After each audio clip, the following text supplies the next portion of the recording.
Hey everyone, welcome to the channel. Today I wanted to bring you guys kind of my take on an article that I found recently. So last night I was watching a video from Layman Gaming talking about EA shares actually going down about 40%. Now I enjoy Layman Gaming's work. It's funny and they do good investigation. Sam does good investigation on Layman.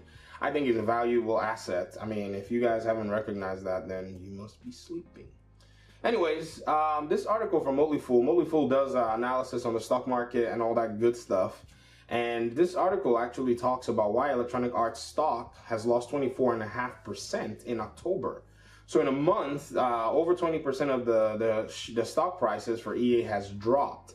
And so here is a market analysis. Now, we as gamers, we can always say, we know why. We're not going to buy their games. Their negative sentiment is actually built up to a point where a lot of people can't just stand, their business practices. And I would say that's in my opinion, that's one of the, the main reasons. But from these analysis here, that's not necessarily what they're coming up with. So let's hear this side of the story. So this says what happened. Shares of top video game maker EA Electronic Arts declined 24.5% last month, according to data provided by S&P Global Market Intelligence. For context, the S&P 500 lost 6.91% in value. So the S&P 500 dropped 6.91%. In the same time, Electronic Arts shares dropped about 24.5%. Man, thank you to the teachers who taught me how to read graphs. This really is not good. I mean, if you look at the downward trend, they should have used a red line. I don't know why they used it. They were being nice. They used a blue line. Electronic Arts stock was riding high in the first half of the year, up more than 30% year to date as of July. Entering the month, the stock was already trending down. So entering the month, the stock was already trending down along with the broader market. But management's weak outlook given during the company's second quarter earnings report in late October, we didn't sit well with investors. So Electronic Arts delivered better than expected results for the second quarter. And so they had about $16 million above their, their projected earnings in that second quarter. And so that actually translated into a net income of about $255 million, which was above the management's guidance of approximately $115 million. So they did well in the second quarter, but the problem was entering the third quarter, the stronger than expected results weren't enough to offset the negative sentiment surrounding the game maker in recent months. Management announced in August that it was delaying the upcoming release of Battlefield 5 by 1 month into November. The delay caused management to lower full-year expectations for revenue, which has sent the shares tumbling over the last couple of months. During the recent second quarter conference call, EA upset the apple cart again by issuing non-GAAP revenue. What is GAAP? Guide to GAAP. Oh, there's a whole article about that. Guidance of $1.725 billion for the holiday quarter, or more than $200 million lower than what analysts were expecting. So they missed the mark by $200 million. Yeah, that's my phone. Forgive me.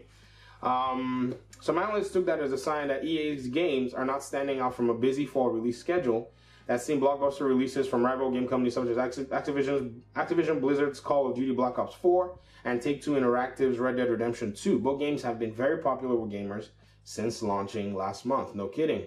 Now, this actually talks about EA shares as kind of a conclusion. And is actually forecasting that Anthem is actually going to bring in some more earnings for EA in that first quarter of 2019.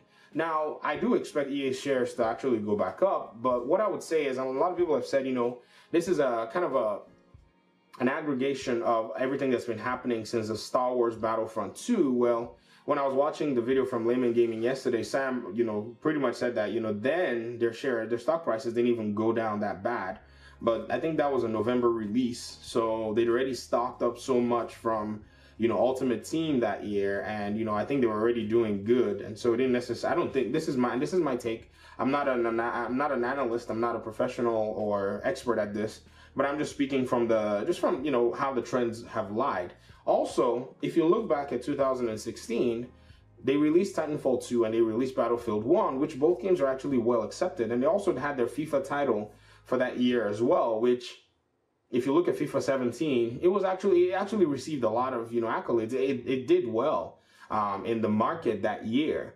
All those things already rolled in and cascaded a big, huge portion of profits for EA on that short-term, long-term deal, that by 2017, people were starting to see that their business model was actually moving more and more to grab the pockets of the consumer. And so all that is cascaded into this. There are people who will not buy an EA game, even if you gave it to them for free. You get it? They won't buy it. They will not take an EA game, even if you gave it to them for free, just because of the sentiment. So there is negative sentiment. And this is saying there's negative sentiment based on the annulment of the release of Battlefield 5. Yeah. But the truth is, EA has always constantly kept trending downwards because they've always doubled down on their greed. They've always doubled down on their anti-consumer practices. Now, the generation that we live in is a very different time. You know, EA is still marketing its games to a demographic that is very, very cautious, very sharp. A demographic that can find things out and actually see and reason and can communicate with its own demographics on a worldwide scale. This is no longer the time when you can get away with, you know, shady business practices and not hear from the community. I mean, you will hear from millions and millions of gamers in this, you know, demographics, which is the 18 to about 35. And those are the demographics that play the kinds of games that EA actually puts out. No, well, not all, but, you know, FIFA is rated E for everyone.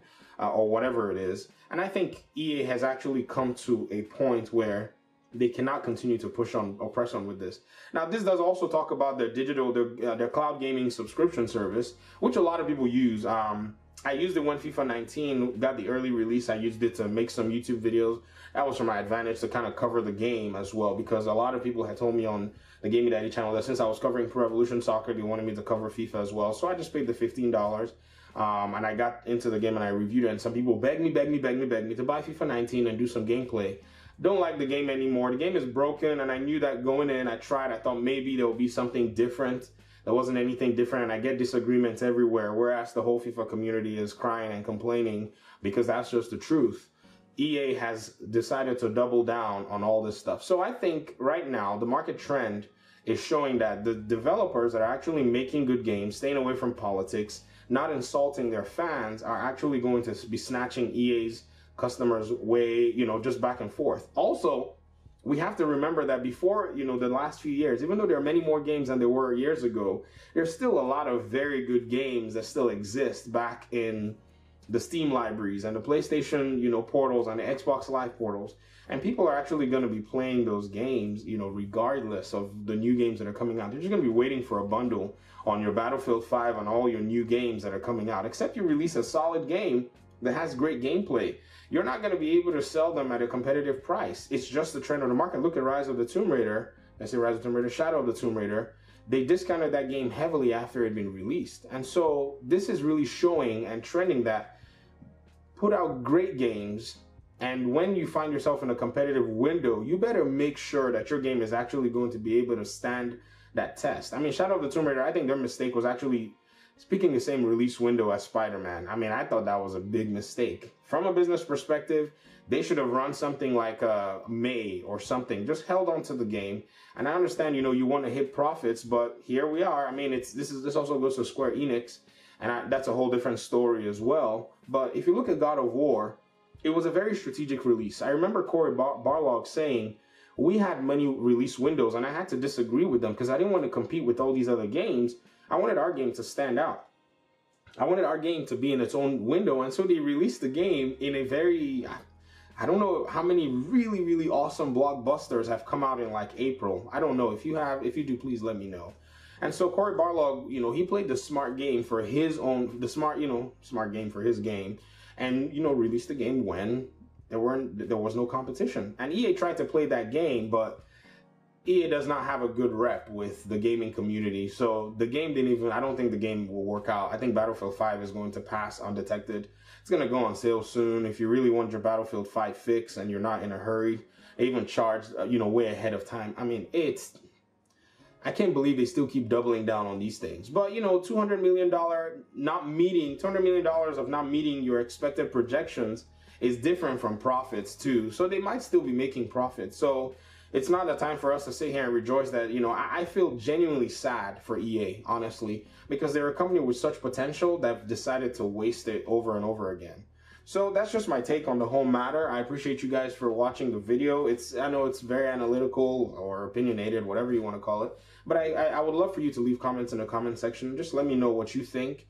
Let's keep the conversation going, because if you watch my channel, I've always kept an eye on this company because I really want to see how the trend will go. I think eventually they're going to get leadership that's going to be more consumer focused and pro-consumer in their practices, and this company is going to grow. Right now, it's not working at its full potential. It has resources that are just out of this world, yet it can't even, produce anything in the current gaming scene. So that's all I have to say. I'm gonna get out of y'all's hair. Please consider subscribing and liking the video if you did, or dislike it if you didn't. And I guess I'll see you guys in my next video. Peace.